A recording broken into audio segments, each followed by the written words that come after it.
fiction, science fiction, horror, fantasy, crime, LGBT, thriller. You have now entered the House of Mystery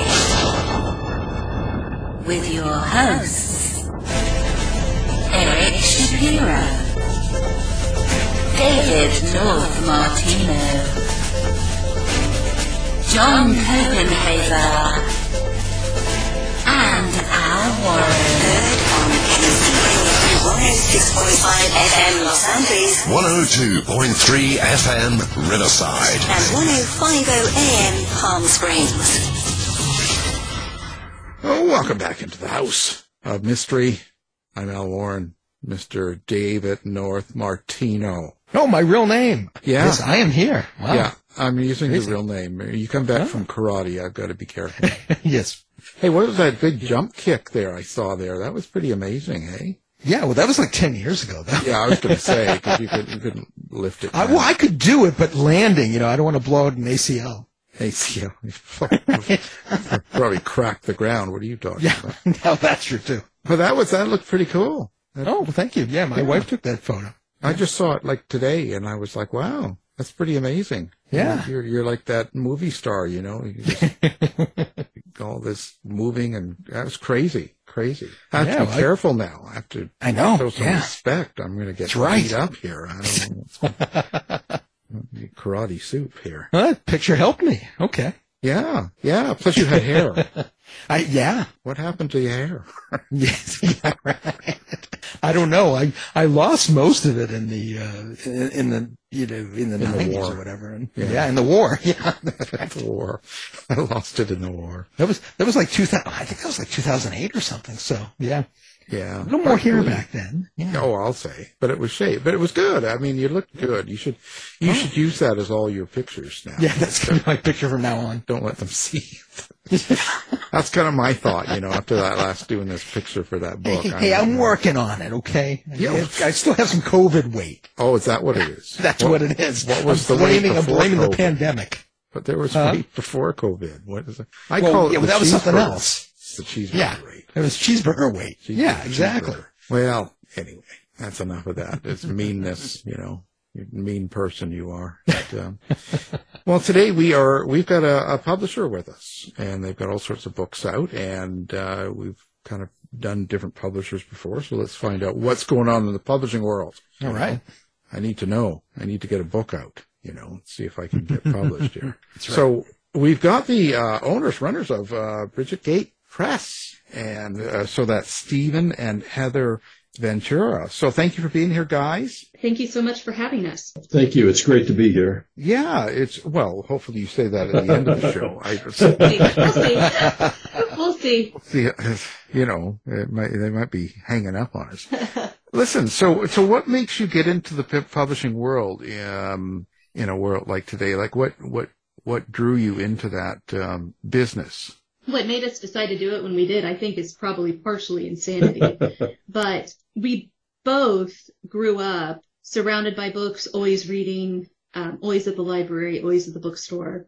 And I always wanted to own, and listen, this may be a woman's cliche, but I've always wanted to own that bookstore with a coffee house that had a cat in it, but also a publishing company. And Steve always wanted to run a publishing company and edit.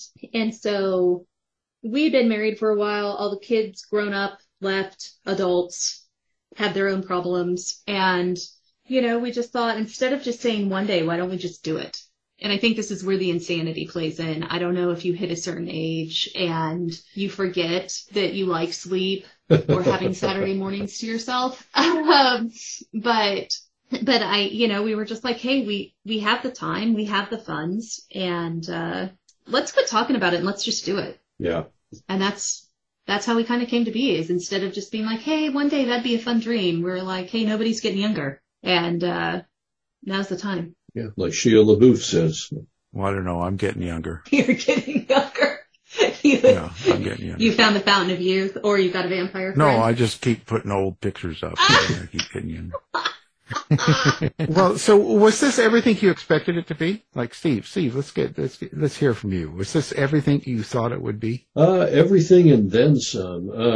And I will say publishing has been a learning curve, and we're still on it. We're learning new things every week, and it's been an adventure, and sometimes it does get a little overwhelming, with everything that needs to be done, but yeah, it's great. I would say if anybody else is thinking about it, go for it. I mean, we've had a lot of good experiences. We've met a lot of great people, authors and editors, etc. What would you expect from an author if someone is never been published before? Okay, so not an experienced person, not a person that's had books out, Sure. but someone that's brand new to it, and they think they've got a book. What would you say they should do first before submitting it, or what should they look for in their writing before submitting to publishers? Well, here's what I'll say, and I think sometimes I don't know if we're all that different from indie publishers, but I think indie publishers are kind of a step different from even larger indie presses or traditional publishers for sure. The first thing you want to make sure of is the press you're going to send something to open for submissions. Right. Check their website, check and see if they have anything about an open submission period or a closed submission period. And some of us don't. Some of us just kind of leave it loose. Here's what I will say. Take your shot. Yeah. Absolutely send the email. Send the email. And I think it is impossible to ask an author to give a 1-paragraph synopsis of a book they've just written thousands upon thousands of words in. Right. But do your best. Give it your best. What's the book about? Where does the book take you?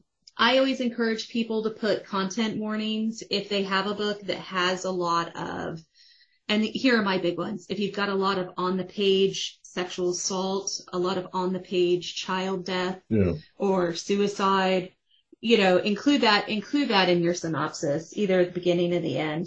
And most publishing companies, I think, want the first couple chapters, if it's a full-size novel, just do it. Just do it. The worst thing that's going to happen is you're not going to get an answer or somebody's going to say no. But you've got to keep trying, because if you've written it, I firmly believe somebody out there wants to read it. And one thing I would like to say, I've seen a lot of writers talking about, they've got to hire an editor and they've got to send it off to a beta reader and they've got to do this. And all that stuff is great. And I don't want to disparage or take away from that. But I also would like to say, now, of course, it's different if you're going to self-publish, but if you're sending your work to a publisher, don't overly stress and kill yourself about that. Because here's the thing, we're going to edit your book. We've got editors. We're going to edit it. We're going to proof it. We're going to format it. So, yeah, of course, you should make sure that your story or your novel is as good as you can get it. Do your own self-editing. If you want to have a friend or someone or maybe a beta reader that's willing to work with you, sure, that doesn't hurt. But don't go out there and spend tons and tons and tons of money on hiring editors to do all that, because we're going to do that for you. That's our job. We're going. Right. Don't stress. Yeah. Don't stress the M dash and the comma. Just do your best. Do your best writing. Review your work. Edit your own work. Right. It's great to send it around to trusted people who will give you honest feedback. And listen, I can fall for a 3-sentence pitch as fast as anybody else. So try to make your synopsis or your pitch as tight as you can and as meaningful as you can to you. Yeah. Think about what you love the most about your story. And make sure that comes through, because you don't have a lot of space to sell yourself. And I assume with sample chapters, you'd want it to be in standard manuscript format or something of that nature. Yeah. Absolutely. Yep. Standard, yeah. And please do not do any special formatting, anything, just straight up, like she said, simple tabs.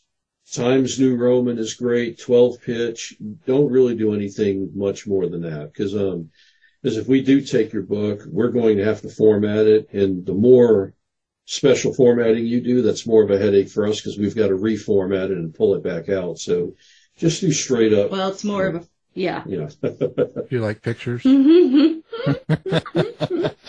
Not those type of pictures. Yeah, those are those dirty pictures. You got some good authors. I know. Colin Leonard Colley, I really like that guy. Yeah. Yeah. And it's hard to beat his accent, isn't it? Oh, yeah. Yeah. He's an amazing character. Yeah. He was one of the most fun to interview because he was shy in a way, but yet there was a lot to get out of him. You know what I mean? Yes. He's got like a treasure trove of Irish folklore just kind of waiting to be mined. Every time I talk to him, I feel like I learn a little bit more.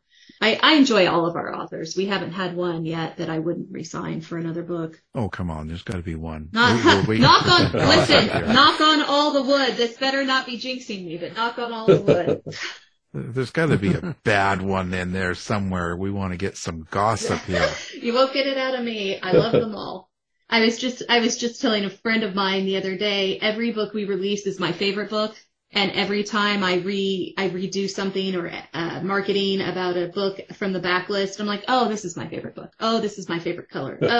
Cover. This is my favorite author. Every time. She says every time you call me, you say this is your favorite book. And I'm like, well, they are.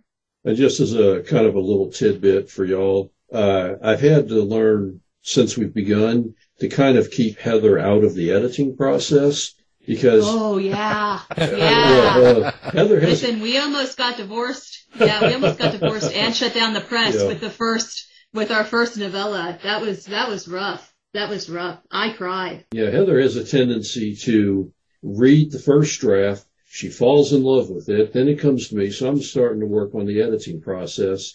And she takes a look at my notes and goes, why do you want to change that? Why are you doing that? Why do we need to take that out? I don't want to change anything. We're going to publish it as is. And I'm like, no, there has to be editing. Yeah. Steve's the editor. Steve's the true content editor. But I do. When I fall in love with a manuscript and I'm like, I don't want to change anything. Steve's like, well, there's ways we can make some of this stronger and add this and take this part out. But we threw down, it was A Man in Winter by Katie Marie. Oh, yeah. And there was, I forget what section it was, but there were a few paragraphs that Steve wanted to talk to Katie about and completely rework, and I lost my mind. I remember I was standing in the hallway crying, and I told him I'd leave him if he made her change it and that he was ruining the book. And so he finally got me settled down and said, why don't I talk to Katie? We'll let Katie sit with it, see what she says. And you can take to the bank she agreed with him. She read those edits and she's like, I think this is great. Let me work with it. Let me have a couple weeks and I want to rework this section and then I'm going to rework this section that ties in with this and I'll send you back what I've got. And I was like, okay, if they're all going to take your side, then you do all the content editing. Cause I do. I fall in love with a manuscript and I'm like, it's perfect. Just fix the commas and let's take it to print. But Steve's always looking for, how can you empathize with a character more, or what drives a wedge between you and a character more? What can you use for stronger foreshadowing, or what do you want to give away? How can we tighten this dialogue up? Yeah, he's a meanie. Yeah. But they love him. Brute. Yeah, they love him. The authors that work with him are like, I want Steve to do the next one. And I'm like, whatever. That's fine. Take Steve's side. Yeah, that's fine. Yeah. Don't talk to me. Yeah, that's fine. I send your royalty checks, but whatever. Yeah, they might take a long time to get there. So you guys are primarily you're looking for horror, dark fantasy, poetry, and romance, it said. So romance fits with horror? Oh, it does for me. So to me, this is gonna, listen, Steve. This is a dark road. Get ready. To me, the two genres, they explore, and of course this depends on your author, it depends on your subgenre, it depends on what you're after. Both horror and romance really dig into emotions. And I think one of the things that draws us to horror is our emotional response to the story, whether it's fear or dread or, in some cases you're repulsed. In some cases, you're just absolutely terrified and you have to sleep with the light on. Thank you, Stephen King. But it's, romance can be the same way, though hopefully it's not all horror and dread, but it digs up feelings. Like sometimes it'll be betrayal or something you didn't expect to happen, or joy and happiness. And horror does the same thing. I consider them both miners of emotion. They're both miners going down in the mine and trying to dig up an emotional response from the reader. And I think if done right, both of them do it really well together. And that's one of the reasons when Ray came to us about Lady Madness Press, I was like, oh yeah, that's a no-brainer. Yeah. And Steve's more of a business guy, so he's like, hold on, let's run the numbers. Let's talk about a budget. I'm like, let's not. Yeah. Let's just do it. I think erotic horror is exactly what we want to do. So, well, and when it comes to romance, it doesn't necessarily, I mean, that is one branch itself, erotic horror, and we have published, I think Marionette is one in that genre as well. But think of what makes some of the great romances so powerful, the sense of loss or possible loss or tragedy. And I'll bring up Wuthering Heights, which a lot of people look at and think of that as, Gothic, of course. We talk about also horrible characters. But also horror. Yeah. I mean, because there's such a strong emotional feel to that. Heathcliff and Cathy are so awful to each other, and that's one of my top 5 favorite books, and I reread it almost every year. And every year I reread it, and I get older, and I'm like, these are horrible people. They're horrible. The things they do and say to each other are absolutely horrifying. And so it's the same kind of that. I grew up reading, well, my mom also read to us every night, fairy tales, but also I fell in love with Gothic novels and anything Gothic romance, dark Gothic horror. I love that kind of feeling of dread where the atmosphere and the scenery is like its own character in the book.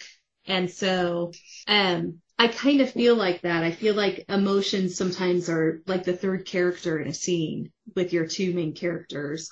To me, they're very interconnected, and I'm always so surprised when people from each genre are like, oh gosh, no, I'd never read romance, or oh gosh, I'd never read horror. And I just think, man, if you've read any of the top 10 best-selling romance novels, you have read a horror novel, whether you know it or not. Any character that has their heart torn out. And that's one of the things. A lot of people think horror, and they're thinking Halloween or Friday the 13th, or any of other clones, slasher movies and all that. Or just Stephen King. Right. That is just one small. So much more. That's just one small part of the genre. There's so much out there, and that's why I think some of those great tragic romances. I mean, there are elements in there.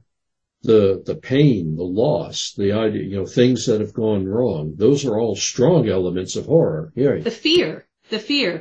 I mean, is there anything more horrifying than losing somebody you love as much as you love yourself? No, I mean, hold on here. Stephen King, let me write that down. Is he an author? You may have heard of him now or then. I have. Who? Oh, yeah. I have Stephen King doesn't know it, but he and I have a relationship that spawns back to maybe 10. Right. And we broke up in middle school because it scared me so much that I actually, in the middle of the night, much to my mother's own personal horror, took my bed off my frame. I also covered all the mirrors in my room, and I took all the curtains down off my windows so I could see out the window, and I turned all the lights in the whole house on, including the basement and her bedroom while she was sleeping. And I was like, listen, we can never turn the lights off again. And to this day, I have never finished it. It is the only Stephen King book I have read that I have not been able to finish. I thought you were going to say to this day, you still got the lights on. Right. Listen, Steve knows when we read, because we co-read books together sometimes, and if we read a scary one, Steve knows we've either got to stop long before sundown or he's going to sleep with the light on. Like, that's a real thing in our house. I'm not afraid to admit it. No, well, there you go. I never did that as a kid. I remember trying to peanut butter our kitchen table. Like a cake, and I don't think they like that too much. No, that's horrible. I got pretty much all the oil. I got and halfway peanut butter? Done. Oh, yeah, it was great. Oh my gosh, wonderful. I would have thrown the table away. Steve would have come home from work and found it in the front yard. Yeah. With the peanut butter still on right, it. with the peanut butter still on it. I would have taken one look at that and been like, nope. We're eating on the floor picnic style for a while.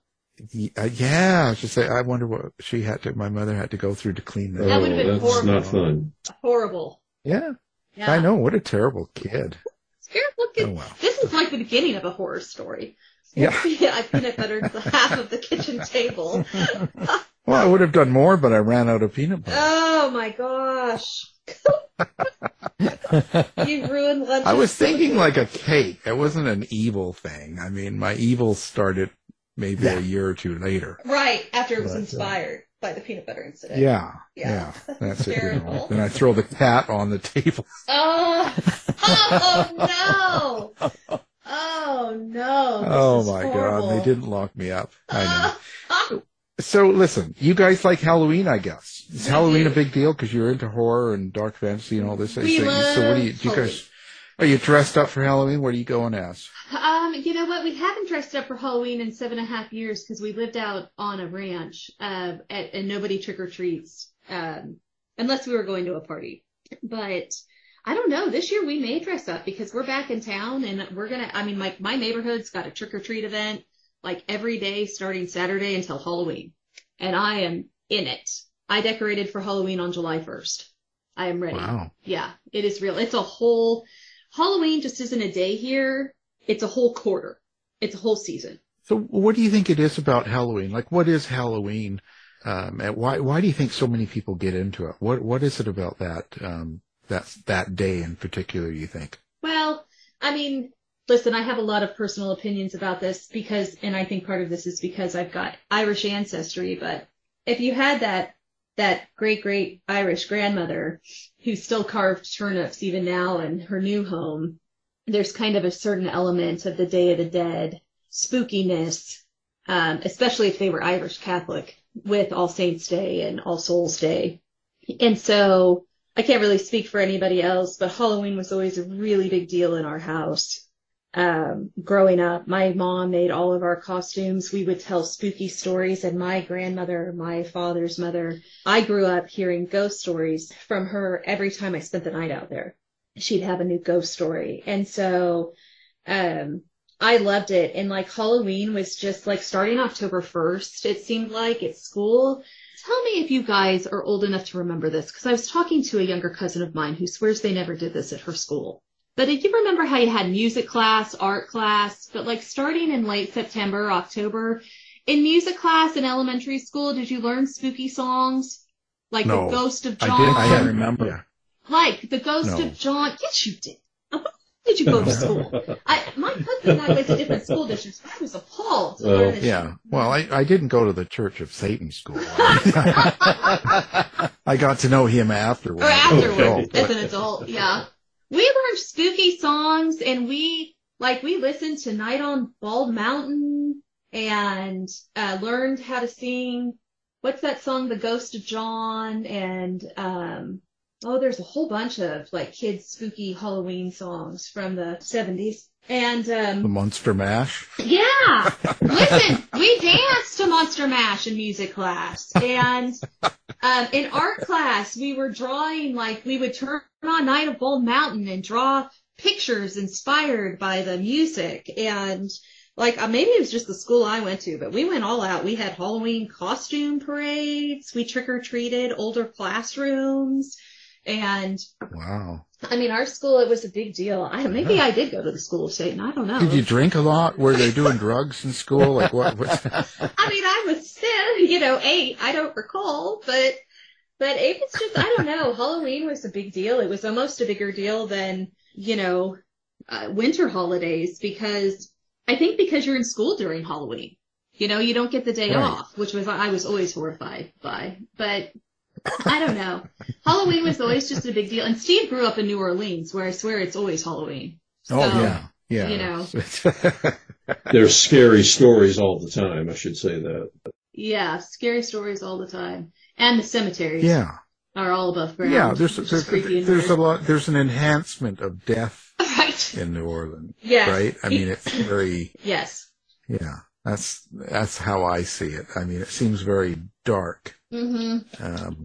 One of our big things growing up was I'm sure you've seen pictures, at least, if you haven't been there, of the cemeteries in New Orleans, all the above ground crypts and everything. Crypts, And statues. Yeah. That was a big thing. I grew up in New Orleans, and that was a big thing then, was daring each other late at night to hop the fence on one side and run through the cemetery to the other side. Some kids would do it. Most of us were like, nope, not doing that. Oh yeah, they got a whole. Did they have to be naked? Too sure that something's going to come out of one of those crypts and grab me. It's like, no. Well, and it doesn't help. Was it not as dangerous at that time? It doesn't help that there are all these stories. Every graveyard's got a story of, we believe this crypt's really empty. This, that. And Steve's got that in his own family. We went to we were there doing some family genealogy, and we stopped at the crypt, and there are like 3 extra people listed on the crypt that I didn't have in our family genealogy notes. And then we went and talked to the cemetery office, and she goes, well, his name's on the crypt, but he's not here. And I go, what do you mean he's not here? And he's like, well, it says in the notes that he was scheduled to be dropped off on this date, but he never showed up. And I was like, oh my gosh. Yeah. This is where horror stories start. I looked at Steve, and I was like, we gotta go. Like, it's getting dark outside. I gotta get back to the hotel room and turn all the lights on. We're missing a body from your family that only goes like 2 generations back. And I'm like, this is how zombie stories start. Every single one of them starts with a body's missing. He's in the back making coffee. Right. So, in these stories then, what is the most important thing that you look for in a story? I would imagine it's character. I'll tell you, I think it depends on the writer. Sometimes it's character, sometimes it's atmosphere. Sometimes is it a slow burn and you made me wait for it, or is it a fast page turner? I love them all. But I'll tell you, for me, my mother, and I mentioned this earlier, but my mother read to us every night, no matter how late she got home from work, no matter who was sick. It was like we read at night. If we were on vacation, if we were away from each other, she would call us and read to us at night. It was the thing that we did not skip. Because of that, when I read books now, I often start hearing my mother read the story in my own head.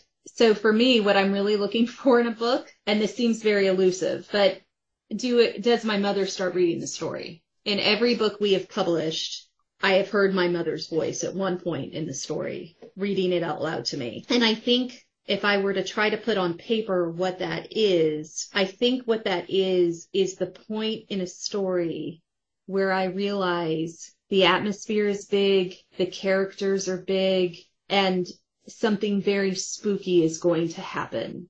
Whether it's like a spook scare gonna happen or like a slow burn dread. Something very emotional will happen in this story. So yeah, I agree with everything Heather's saying, and I would also add, and I would tell writers this too, anybody listening, characters and how believable they are and how they resonate with us emotionally. I think that's the most important, in my opinion, element of a story. Because I mean, you could have the world's greatest plot. You could have, great ideas. You've done all your research, so everything is realistic. But if the characters feel wooden, or they're doing things that nobody would really do, or they just don't resonate with you, they're flat, you're not going to enjoy the story as much. It's the characters that really, I think, really drive it. But here's the thing, and Steve and I talk about this all the time. No, I'm interrupting. Yeah, you are. Yeah. No, don't get frightened. No. It's so it's so subjective, though. You know what I mean? Like, what I find to be a deliciously dreadful atmosphere, someone else may find, gross and boring. And characters can be the same way. Like, Steve's always like, I'm having a hard time believing this character would act this way. And I'll fall for it every time. I'm one of those people where you can suspend my disbelief usually 2 minutes in and keep it no matter how outrageous it gets. Steve, he's got a saying where it's like, if Heather has been pulled out of the movie, something has gone awry. Because I drink it like elixir. But it can be subjective. Like, a character that I find believable, Steve may not. So when people are like, what's your real tug? All I can tell you is it's a feeling I have. And I know authors want the magic formula. Right. And I think the magic formula is this. if you believe in your story and you have written this character in a way where you are gutted when something bad happens to this character, or you are gutted when something outrageous happens and the character has to regroup, then probably you will find a publisher who will feel the same way. And you will find readers who feel the same way. But, people are so different. My sister and I are so different, and we grew up in the same household with the same people. We're all so different in what intrigues us and what we live for and what's important to us. And I just got to tell you, if you pour your heart into it, it shows. Yeah. It does to me. Yeah. And I feel like, even if we can't publish you, even if you've gotten 100 rejections, somebody will, or self-publish. And I hate to say this because I'm a publisher, but I got to tell you what, if you can figure out the magic for self-publishing, leave us all behind and do it. Because if you want to eventually quit your day job, that's where the money is. Steve hates it when I tell this, but I tell this to all our authors. I'm like, listen, when you're ready to go out on your own, I'll teach you everything I know. But, quit giving me half your money. But Yeah. Just sleep with people and make money. That's what you don't, it doesn't matter. I leave my books in the bathrooms in all the malls and sell a lot that way. Well, no, I think characters are really important because, in the sense that that's what people remember. Right. The story is, of course, but, I think it's right. I mean, people like Sherlock Holmes, like that, that type of a character stays with generation after generation. Like if you could get the right character, and it's magic. Oh yeah, because it can go on forever. It is because Steve's rereading Lord of the Rings now. Because of the magic of the characters. Steve rereads the whole series every couple of years. Yeah, and it's the characters. He loves the story, but it's the characters, and you've got to have, even if they're morally gray, you can still empathize with the character. Right. Nobody is a saint all the time. Yeah, that's what I keep telling people. and I can't convince them. I don't know what it is. Yeah. I have a friend who says, that's what I keep telling my probation officer. Yeah. Nobody's good all Every the time time. I get a new one, they go missing. Yeah, I know. It's in a great story, you can have a perfectly evil and loathsome character that the readers or the viewers just love. I mean, and this is not books, but I'll give an example. The series Breaking Bad. The main character of that show was really, if you really look at it, was a horrible person. Just an awful person, but people love the show and they can't wait for the next episode. It's like, got to see what Walt's up to now. And it's like, but it's true. Exactly. That's what having a really great, powerful character will do. Right. Yeah. Well, I mean, even out of that, the Better Call Saul, right. That lawyer was a classic. That character really grabbed people and they made a whole series out of that. The so whole spin-off. you can do it if you connect, right. I guess. Mm-hmm. But you guys are you're not really doing splatter, like you're not having all this, or are you? I'm throwing that out because I'm not sure. Well, we're not opposed to it, but we haven't done what they call extreme horror or, a really hardcore horror. We're not opposed to it, but that's generally not our cup of tea. But that doesn't mean we won't.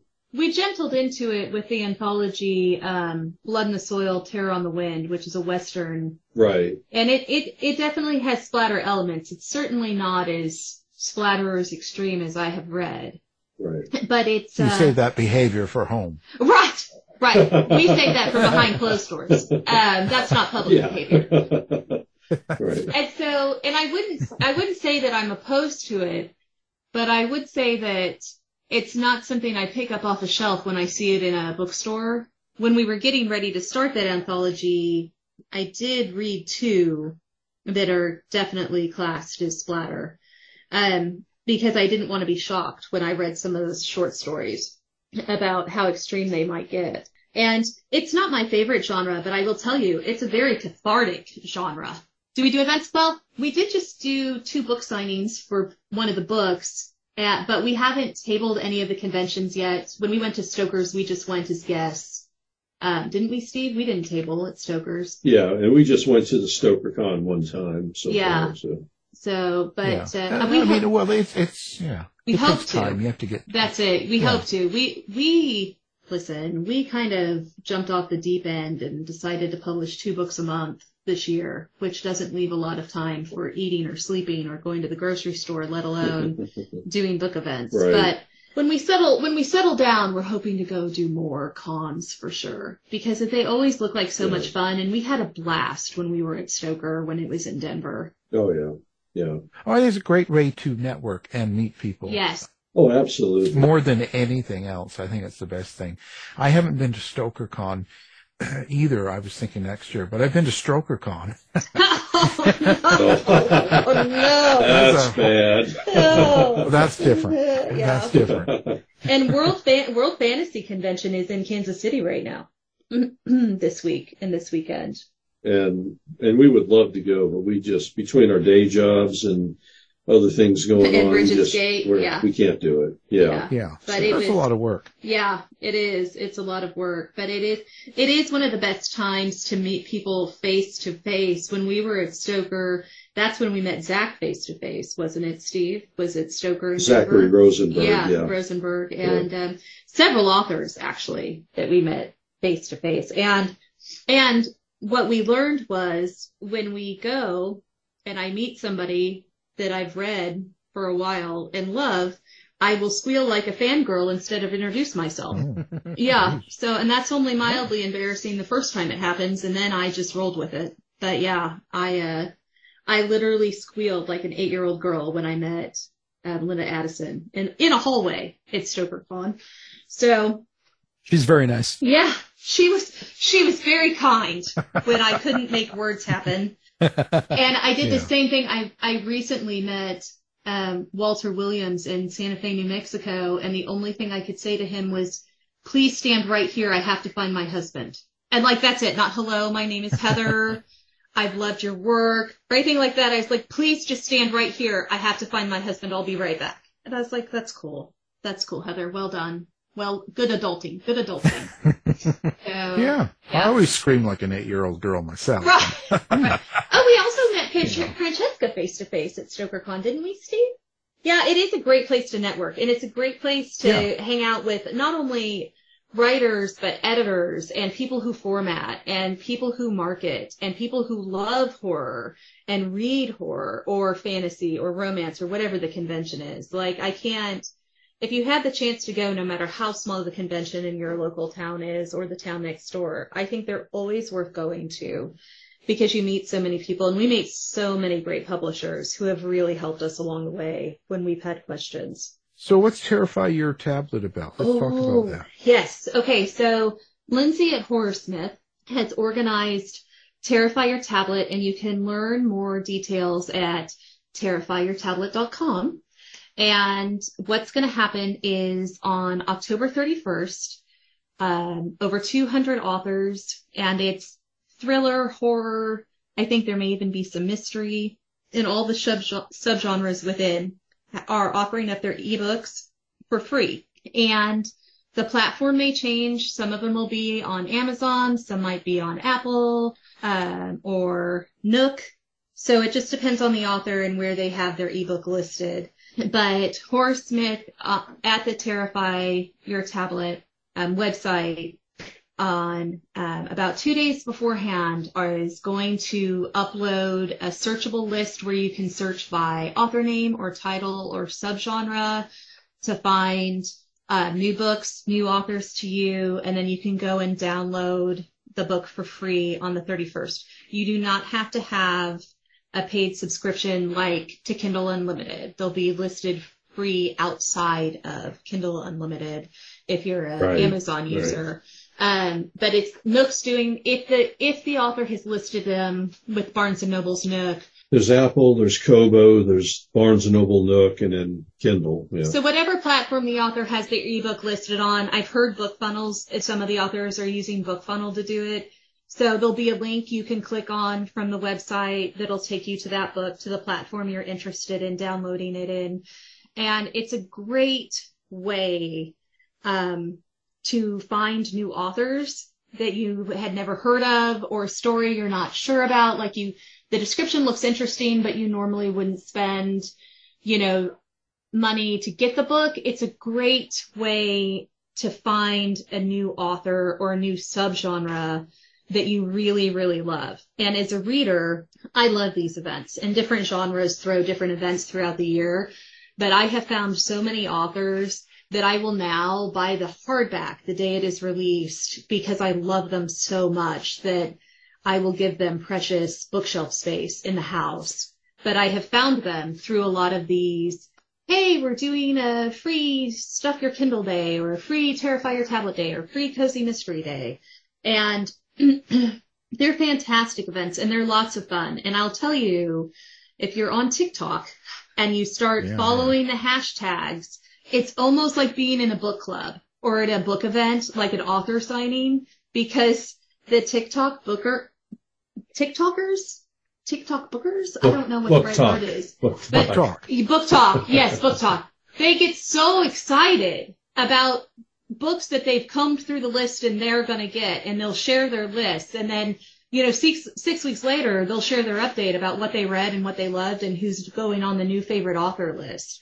And it's a really exciting event, not only the day of, but it's also a really exciting event weeks afterwards when you see people start reading books and sharing their reviews of books and what they loved and what they didn't love and why they loved it or why they didn't love it, what made them cry, what made them sleep with the lights on. Like, it's just a fun, listen, I'm a book lover. So if you've got a book kind of thing, I'm down for it.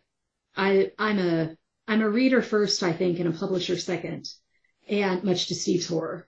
But I do. I can't wait for his book. Yeah. It's going to be titled Surviving Heather. Yeah. It'll be his memoir. But yeah, I do. I love stuff like this. And Lindsay has done an amazing job of organizing this event. And it got a lot bigger than I think that she thought it would.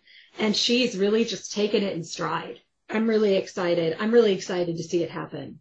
And I think it'll be a good time. And it'll be all day. So, you wake up in the morning on Halloween, take your first hour. This is horrible. I don't know if I should admit this out loud, especially with Steve on the call. But sometimes on these events, I will set my alarm to go off at 1 o'clock in the morning and sneak out of the bedroom and go download a bunch of books for like an hour and a half. Like, I'll make a cup of coffee and spend an hour and a half doing this and then go back to bed for a couple hours. And here's the best part. My mom is the same way.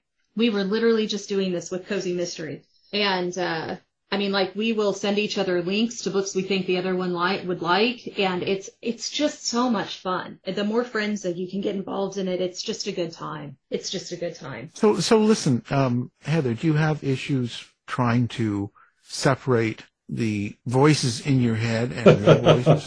No. And here's why. They're all real voices. Don't tell the voices in my head they're not real. That's the quickest way to start a fight. There's no problem at all. They're all real voices. We respect all the voices in my head and outside. Respect is a good thing. That's right. I just wanted to know if there was, medications for this. Hey, listen. People think all the time that I'm kind of the fun-loving girl. Steve could tell you a much different story. But, we can tell. You can see. You can tell. You can read between the lines. You're like my mother running around psycho screaming, and then the phone rings and picks up the phone. Hello. Oh boy, the kid could tell you stories. Yeah. But But listen, this is what happens when you put peanut butter on the dining room table. People have to eat at 3 hours later. And then you throw the cat on. Right. It's not unfounded. And the cat screams and runs all over and spreads the peanut butter all over the house. Everywhere. I'm telling you, every voice in my head has been hard-earned. Hard-earned. I'm a good kid. Well, listen, so where do people find you besides, these dark alleys and stuff? Like, where you guys have social media? So we've got a website. It's brigidsgatepress.com, and we're also on Twitter's now called X, but we're on X, Facebook, Instagram, Threads, Blue Sky, and TikTok. I mean, I'm just going to tell you, I feel like that's a good 2 hours of my day every day is the social media stuff. But yeah, you can find us in all those places. Yeah, me too. I'm in all of them. I'll look for you on TikTok. Yeah. I dance on there. Huh? Now, does Dave do karate on TikTok? That's the big question I have. Actually. But the problem is they keep taking him down. They They think he's too. He goes against community guidelines. Yeah, that has happened to me. Violating community guidelines. Violating community standards. I'm too violent. You can post guns and threaten lives and put naked bodies, but Dave doing karate. I'm sorry, sir. I'm taking that down. This is a step too far. Yeah, you're just going one step too far, bud. Mm-hmm. I've danced on TikTok too. Yeah. Then they threw me out. Yeah, I could see why. I'm going to have to up my TikTok game. I didn't know. Yeah. We could do book dances. Yeah, you got to get on there. Yeah, book dances. It makes all the difference. You know, I got all sorts of nuts. I got lots of nuts following me on TikTok. So TikTok users, please unfollow me. Well, Heather, maybe you can make a happy acceptance dance for books. Oh yeah, acceptance day dance. Acceptance day dance. That would be fun. Well, there you go. Yeah, get your dog on there, start walking, and yeah. Well, we're going to put all of your links up there so people can find it real easy, and we appreciate you being on the show. And check out their website. There's some great books. We've had some great interviews from some of your authors, and that's fantastic. So we've got Heather and Stephen Ventura, and it's Brigids Gate Press. So thank you for being on the show. Thank you so much for having us. We had a good time. I'm glad you guys all got a little bit of time to talk while I was here. I didn't even know you were here. You've been listening to the House of Mystery radio show. To find out more about our guests, hosts, or shows, go to www.houseofmystery.com. Show's over for now. Was it as good for you as it was for me? Well, good night. This has been a production of Something Weird Media. I'll be back.